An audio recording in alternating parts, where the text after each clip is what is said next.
کیا مسلمان خانہ کعبہ کو سجدہ کرتے ہیں؟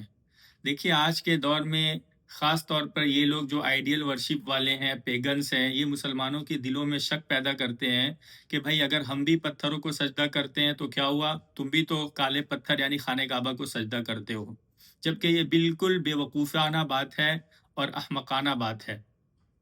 آپ دیکھیں گے کہ کوئی بھی مسلمان جب وہ لاکھوں روپے خرچ کر کے حج پہ جاتا ہے اور حج کی ایکٹیویٹی پرفارم کرتا ہے تو کہیں بھی آپ کو یہ عمل نہیں ملے گا کہ مسلمان حج میں خانہ کعبہ کو سجدہ کر رہا ہوتا ہے۔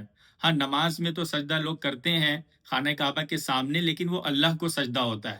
لیکن یہ لاکھوں روپے خرچ کر کے جانے کے بعد بھی آدمی خانہ کعبہ کو سجدہ نہیں کرتا۔ اس سے یہ بات سمجھ میں آتی ہے کہ سجدہ خانہ کعبہ کے لیے نہیں ہے۔ ایسا ہی جب آپ قرآن کریم میں دیکھیں گے تو اللہ تبارک و تعالیٰ نے جب خانہ کعبہ کو اپنا قبلہ بنانے کا حکم دیا تو وہاں پر جو لفظ اللہ تبارک و تعالیٰ نے، جو ورب اللہ تبارک و تعالیٰ نے یوز کیا ہے وہ ہے فولی وجہ کا شطر المسجد الحرام۔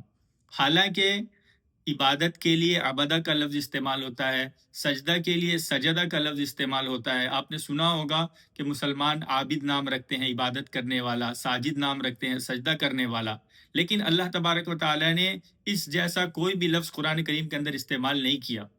جبکہ غیروں میں آپ دیکھیں گے کہ اگر اس پتھر کو، مورتی کو اگر اٹھا کر کسی اور ڈائریکشن میں رکھ دیا جائے تو پھر وہ آدمی اسی ڈائریکشن میں پوجا کرتا ہے۔ لیکن مسلمان کبھی بھی خانہ کعبہ کے سامنے تو سجدہ کرتا ہے لیکن خانہ کعبہ کو سجدہ نہیں کرتا۔ اسی لیے اگر کبھی ایسا ہو کہ کسی کام کی وجہ سے، کسی مصلحت کی وجہ سے خانہ کعبہ کا رینوویشن ہو رہا ہے اور وہاں پر ایک بھی پتھر نہیں ہے تو بھی مسلمان اسی ڈائریکشن میں سجدہ کرے گا، کسی اور ڈائریکشن میں سجدہ نہیں کرے گا۔ اس سے یہ بات پتہ چلتی ہے کہ سجدہ پتھر کو نہیں ہوتا ہے بلکہ اس پتھر کے بنانے والے یعنی اللہ تبارک و تعالیٰ کو سجدہ ہوتا ہے۔